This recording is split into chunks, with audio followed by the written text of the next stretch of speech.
the sending unit I pulled out the tank, and there is no air going from here to here, so it's completely blocked.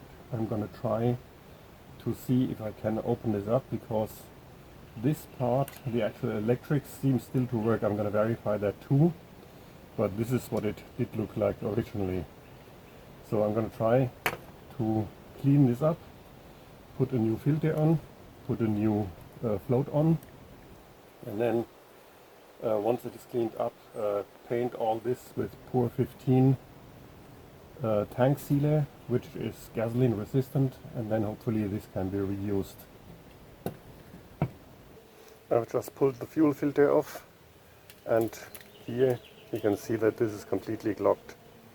I'm gonna try to go at it mechanically, but also put a cap on here, brake cleaner in, a cap on here, and then wait a day or two and see if it opens up after that. It turns out that I was lucky. It was just clogged here at the filter end. I still have to clean it quite a bit, but now we can do this.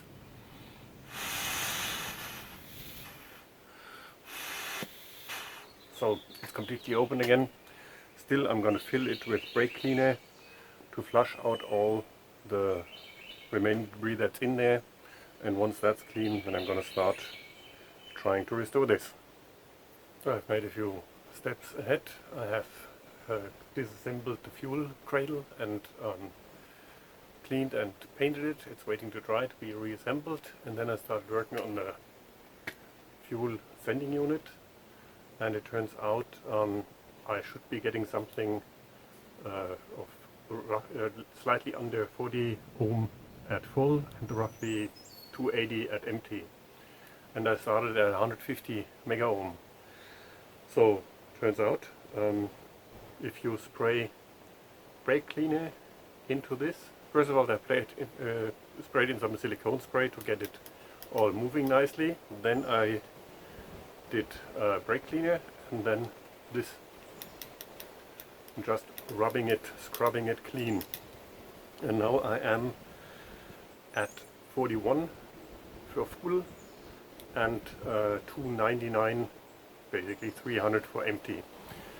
I'm gonna put that in the car now and compare, when I adjust it, what I see at the fuel gauge. Okay, this is underneath the car. I'm gonna connect the sending unit now.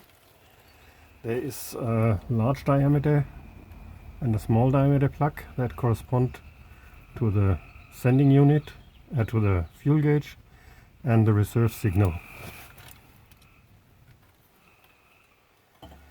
And then the third cable that needs to be connected is the ground cable.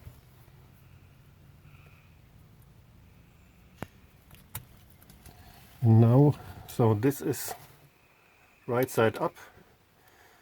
I am gonna put it on full, so I'll put it upside down and hang it here. And now I'm gonna go to the front of the car and look what I see when I switch on the ignition.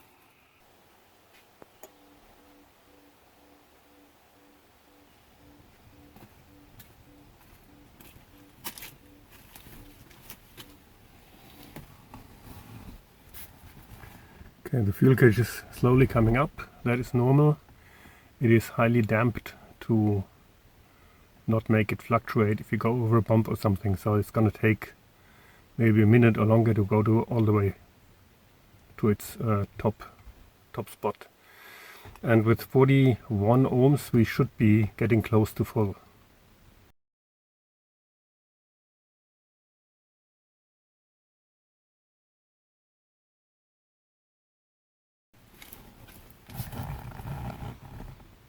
And it doesn't go over 3/4. Okay, that's weird.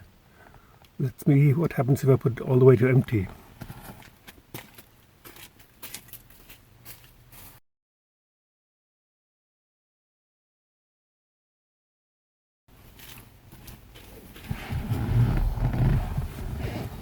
Okay, so the reserve light comes on and the gauge is still creeping down.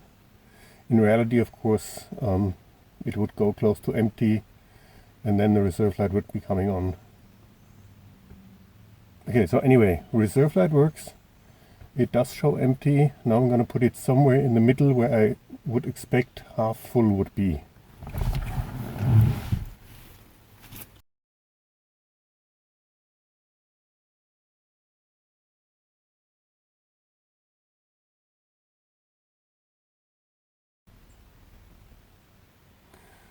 Okay, so the car would have more fuel than it indicates at any given time. Better than the other way around. But I'm not 100% convinced this is the way to go. I'm gonna play a bit more with trying to scrub the resistance track free, try to get to the 39 and 280 ohm and see what happens then. Okay, the track has been cleaned with brake cleaner one more time. Let's see if that made a difference.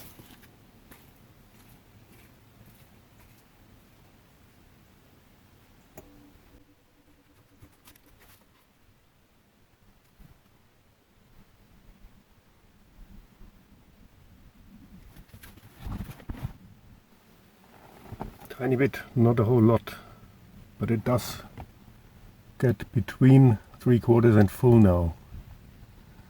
So I need to discuss this with the customer, whether he wants to keep this as it is. Well, there's not much of a choice. I do have a new one here from my reproductions, but that was a prototype and something went wrong. It's misaligned, so it cannot be used. It has to be this as it is. And once he gives me the go-ahead, I will clean that all up and put it together ready for the tank to come back from the cleaners.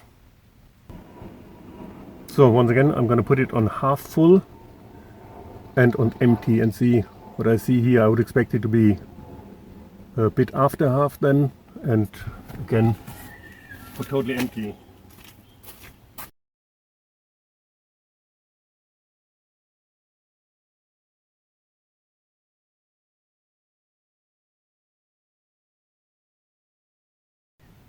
Okay, and it does show half. That's promising. Now I'm going to put it on completely empty again and then try to figure out what the trigger point for the reserve light is.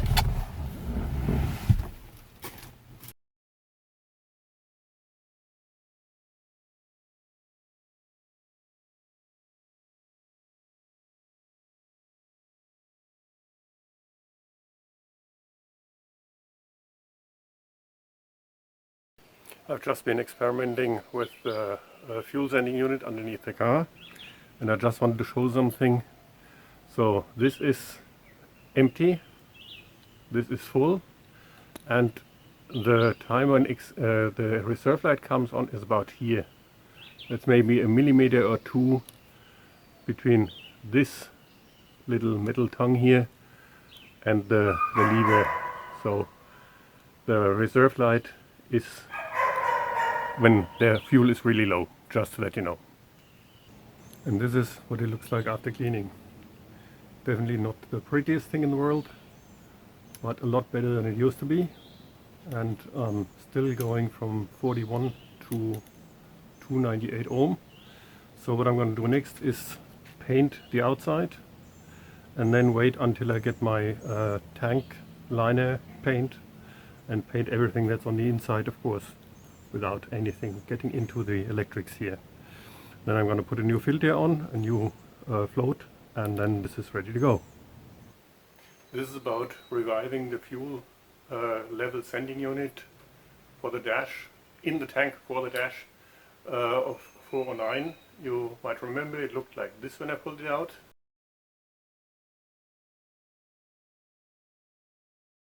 And now it does look like this.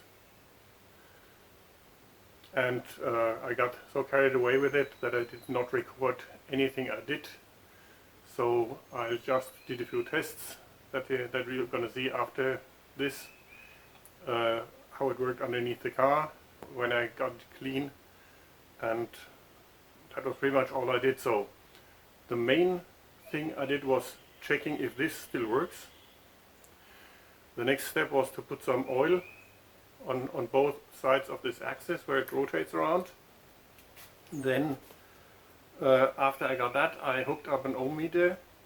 So this is ground, this is reserve, and the larger diameter is the actual fuel level. So I did start with mega ohm, which is complete nonsense, but it changed when I moved this lever. So I was hoping I might be able to scrub it free, and it did work. I just put in brake cleaner into this hole, and this, and then I exercised the resistance track like this. And once I noticed I'm going down to kilo ohm, I was far away from where I needed to be. It needs to be something like high 30s for full, and something like 280 ohm for empty.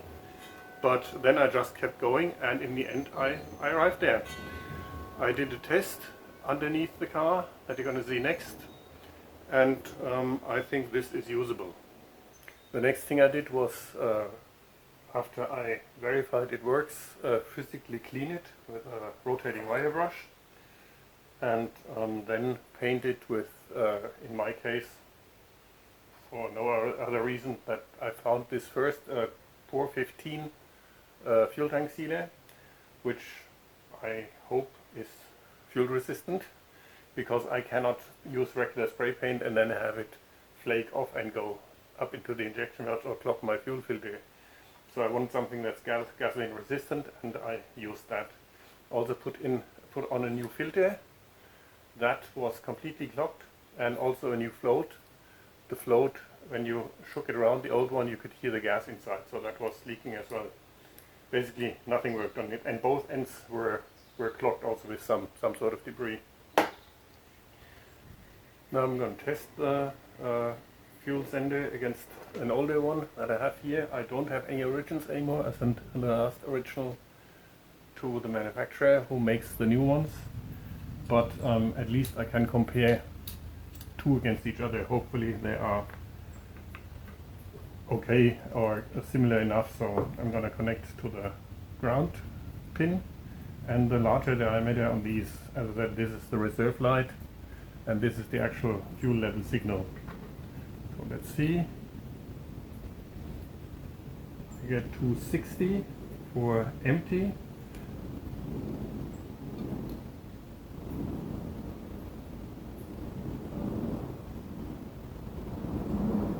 And some inconsistent reading at full.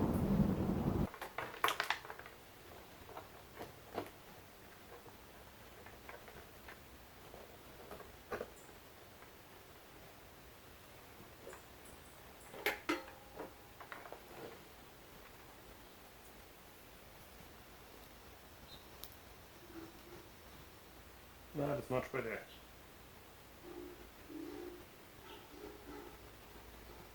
Okay, let's try this again.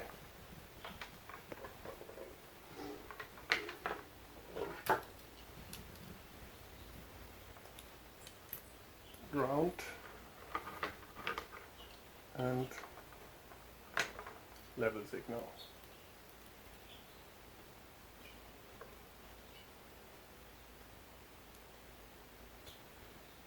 I get 275 ohm, 274.6 for empty.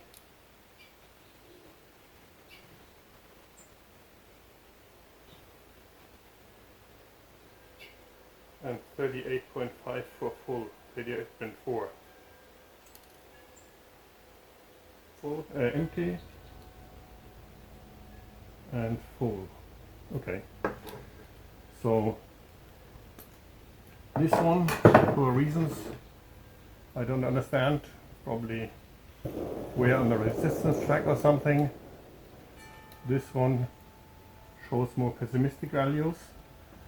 So I see 335 for empty instead of 275, and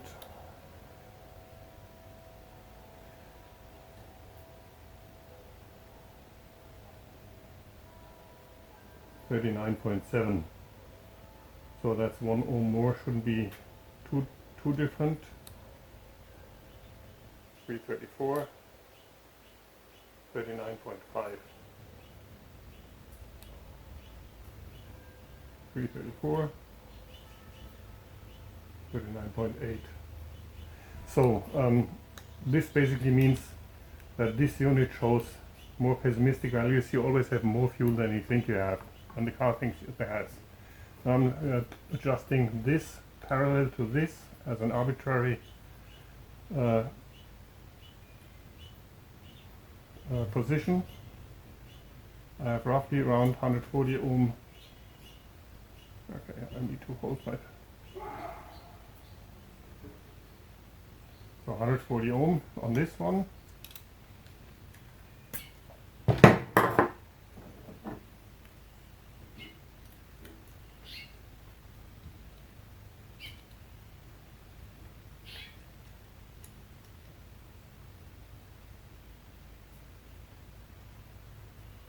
And roughly 99, 100 ohm on this one. It's not quite parallel. This is okay. Yeah, sort of.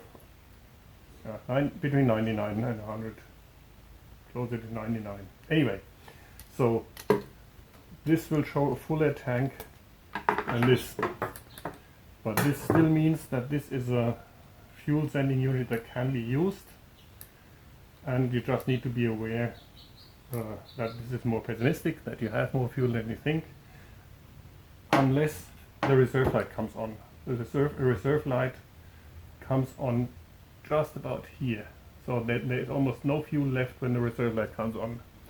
That's important. And